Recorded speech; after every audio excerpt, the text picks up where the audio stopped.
ओम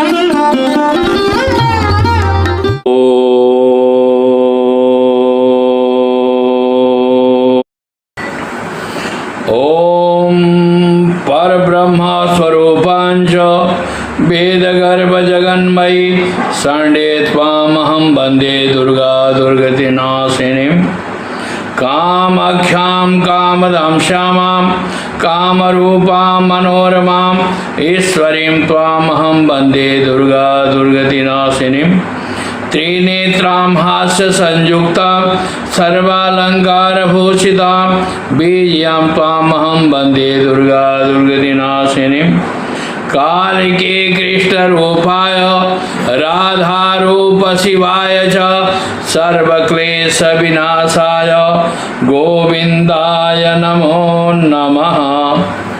माँ भगवती परम्बा जगदम्बा आप सबों का कल्याण करें, आप सबों को सुखी रखें, सुसंपन्न रखें, स्वस्थ रखें और मस्त रखें, व्यस्त रखें। आज का प्रसंग मैं आप लोगों के मध्य में लाया हूँ। दुर्गा सप्तशती का जो लोग पाठ करते हैं, इसमें सबसे बड़ी बात यह कि जो संस्कृत नहीं जानते हैं वो चमन जी का भी पाठ बहुत बढ़िया सुंदर होता है, इसलिए उसको भी कर लेना चाहिए। साथ में ये है कि दुर्गा सप्तशती का 3 प्रक्रिया है, क्योंकि एक तो हर पाठ में कवच अर्गला कीलत, रात्रि सूक्त, इसके बाद से अथर्वशीर्ष, अथर्वशीर्ष के बाद जो है सो उसमें नवारण मंत्र के बाद फिर रहस्यत्रय और नवारण मंत्र, देवी सूक्त, रहस्यत्रय और सिद्ध कुंजिका ये पाठ होता है। उसमें दूसरी बात यह है कि एक लोम विलोम भी पाठ होता है। तो लोम विलोम का कारण कि अगर आपकी मनोकामना जल्दी पूरा नहीं हो पा रहा है, माँ भगवती की पाठ के करने से अगर आपकी जो इच्छा में अधूरा रहता है, अगर उसको पूर्ण करने के लिए कोई असुविधा हो रही है, क्योंकि सतचंडी भी होता है, नवचंडी भी होता है, तो खास करके हर आदमी नवचंडी और सतचंडी ही ज़्यादा करता है। बाकी जो है सो बृहद रूप में सहस्त्रचंडी महायज्ञ का प्रयोग आ जाता है। तो सहस्त्रचंडी यज्ञ में करने के लिए अनेकों ब्राह्मण होते हैं और यज्ञ का विधान रूप रेखा एक बहुत बड़ा हो जाता है। तो सप्तशती का लोम विलोम जो होता है उसमें कई आदमी वन दुर्गा का भी पाठ करते हैं कि हाँ ये वन दुर्गा का भी प्रयोग आता है। तो खास करके एक हमारा विचार है, क्योंकि मुंडे मुंडे मतिर भी ना, हर आदमी का अपना अपना विचार, अपना अपना तरीका है, अपना अपना पाठ करने का, आराधना करने का, ये सब अलग अलग प्रक्रिया है।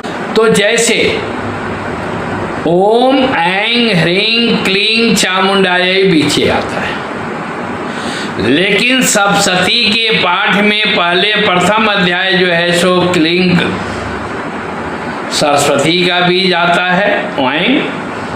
तो सरस्वती का पाठ कहाँ से होता है? सामवेद से, जो उत्तर चरित्र में सरस्वती का पाठ होता है, और बीच में माँ लक्ष्मी का होता है।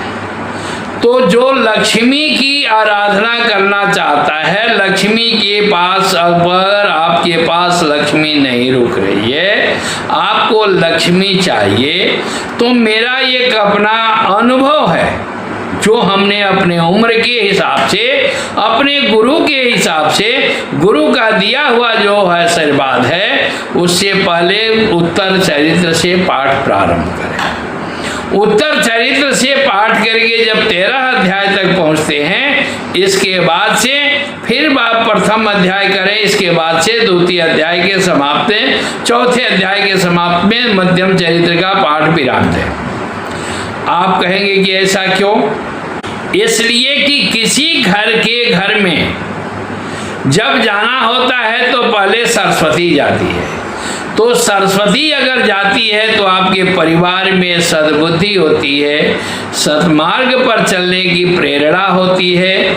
उसके बाद भी अगर कोई कोई शत्रु आपका नुकसान नहीं करे तो माँ भगवती काली रक्षा बन करके, दुर्गा रक्षक बन करके आपके परिवार पे आती है कि किसी के चलते आपका कोई नुकसान नहीं। तो उसके बाद आपके घर में माँ लक्ष्मी आती है और जिस घर से जाना होता है पहले सरस्वती चली जाती है तो बुद्धि में विकृति हो जाती है, बुद्धि का विकार हो जाता है। माँ भगवती माँ जो परम्बा है, रक्षक है, वो भी साथ छोड़ देती है।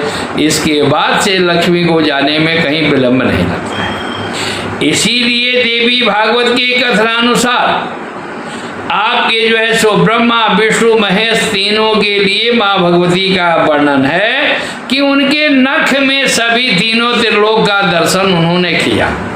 तो इसलिए खास करके, और लोम विलोम का पाठ जो होता है वो लोम विलोम पाठ में सिद्धि के लिए सबसे सर्वोपरि माना गया है। तो लोम विलोम में आप क्या है कि जैसे कि कवच, बहुत आदमी का कहना है कि कवच अर्गला कीलक वैसे जैसे खड़ंग पाठ होता है वैसे पाठ होना चाहिए। लेकिन मेरा विचार ये है कि जैसे कि लोम विलोम होगा तो उसमें कीलक, क्योंकि उसमें पहले अर्गला स्तोत्र का पाठ करें, इसके बाद कीलक करके तब कवच करें, क्योंकि आपके शरीर की रक्षा, आपके स्थान की रक्षा, आपके बातों दिग्बंधन की रक्षा, ये सारे माँ भगवती की कृपा से होती है। दूसरी चीज, अगर आपको वाक सिद्धि करनी है तो अष्टम्याम व चतुर्दश्याम, अष्टमी या चतुर्दशी के दिन आप क्या करें कि 11 बजे रात्रि से लेकर के 3 बजे रात्रि तक सिर्फ अथर्वशीर्ष का पाठ करें।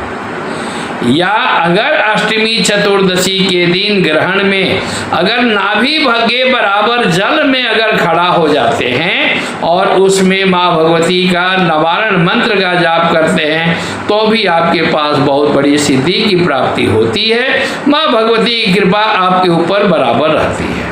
अब लक्ष्मी का जैसे मान लेते हैं कि दुर्गा सप्तशती का पाठ करना है, ब्राह्मण द्वारा करा रहे हैं, तो लक्ष्मी के लिए करनी है तो ओम ह्रीं बीज मंत्र से ही उसका जो है सो आप दुर्गा सप्तशती का पाठ करें। अगर कोई आपके परिवार का है, आपका भाई है, आपकी पत्नी है, आपका बच्चा है, बात नहीं मान रहा है, आपसे दूर चला गया है, आपके पास आ नहीं रहा है, उसके लिए बढ़िया बात यह है कि ओम ह्रीं ज्ञानी नाम हटा करके उसमें उस लड़के का, उस पत्नी का नाम रख करके मपी चेतांसी देवी भगवती सा बलात् आकृख्य मोहाय महामाया प्रेक्षति ह्रीं ओम, इस मंत्र का आप जाप करें 3 माला रोज, कम से कम सुबह और शाम। गूगल जला करके करते हैं तो जल्दी सिद्धि होती है। इसलिए आपके पास शत्रु से ज्यादा पीड़ित आप हैं, शत्रु आपका परेशान आपको कर रहा है, आपके हर काम में बाधा हो रही है, आप प्रयास करते हैं कि हमारा मनोकामना पूर्ण हो, हम अपना कोई भी काम है उसको पूर्ण करें, उसमें शत्रु जो है सो बाधा देता है। क्योंकि मैं इसलिए कह रहा हूँ कि दुर्गा सप्तशती सभी सिद्ध मंत्र हैं, मार्कंडेय पुराण से लिया गया है, और मार्कंडेय पुराण से लेकर के दुर्गा सप्तशती का मतलब है कि ओम दुंग, दुंग शब्द में भी सारे कष्ट का निवारण कर होता है। और ओम ह्रीं मैं इसलिए बीज मंत्र में देता हूं कि आप आगे पीछे उसको लगाएंगे तो 6 शक्तियां हो जाती है। ब्रह्मा विष्णु महेश ओम में आ जाते हैं और महाकाली महालक्ष्मी महासरस्वती ओम ह्रीं में आ जाती है। इसलिए आप ये चीज करने का मतलब है कि वो अपने आप मंत्र संपुटित हो जाता है और 6 शक्तियां अपनी शक्ति दे करके आपकी सभी मनोकामना को पूर्ण करते हैं। अगर शत्रु से आप, सबसे बड़ी बात यह है कि माँ भगवती की कृपा प्राप्त करनी है तो आप कुछ नहीं करें। मैं बहुत पहले भी वीडियो में बता रखा हूँ, जैसे बहुत आदमी कल परसों में 2-3 आदमी, एक आंध्र प्रदेश से, एक केरला से भी हमारे पास फ़ोन आया, एक जो है सो आपको फ़ोन आ रहा है महाराष्ट्र से, कि महाराज जी मैं सिद्धि करना चाहता हूँ, तो देखिए बिना दीक्षा लिए कोई भी सिद्धि पूर्ण नहीं होती है। अब आप कहेंगे कि क्यों? इसलिए कि कारण यह है कि गुरु की तपस्या का शक्ति जो है सो आपके रक्षक बन करके आता है। सद्गुरु की आवश्यकता है, क्योंकि आप एक चीज देखिए कि जब आप कोई भी साधना करते हैं, गुरु अगर लोभ में रहेगा तो आपको वो भी लोभ आपके पास मिलेगा। कुछ चीजें हैं कि जो आप दुनियादारी को छोड़ करके आप अपने आप को शरणागत हो जाए माँ भगवती के लिए, तो माँ भगवती आपके अपने आप संभाल लेती है।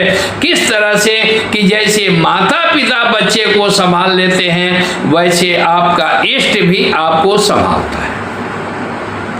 आप कहेंगे कि कौन से गुरु को हम रखें, कौन से गुरु से हमारा बातों दीक्षा होनी चाहिए, गुरु पर विश्वास कैसे है? क्योंकि आप एक चीज ध्यान रखें कि इतने बड़े संसार में आप गुरु नहीं खोज सकते हैं। गुरु खुद शिष्य खोजता है, और शिष्य को गुरु जब खोजेगा तो अपने आप अपना लेगा, उसके हर कृत्य को गुरु जो है सो ले लेता है। क्योंकि वह गुरु मंत्र दीक्षा जब देता है तो आपके सभी कर्म को कृत्य का जो भी है उसका भोग गुरु को भुगतना पड़ता है।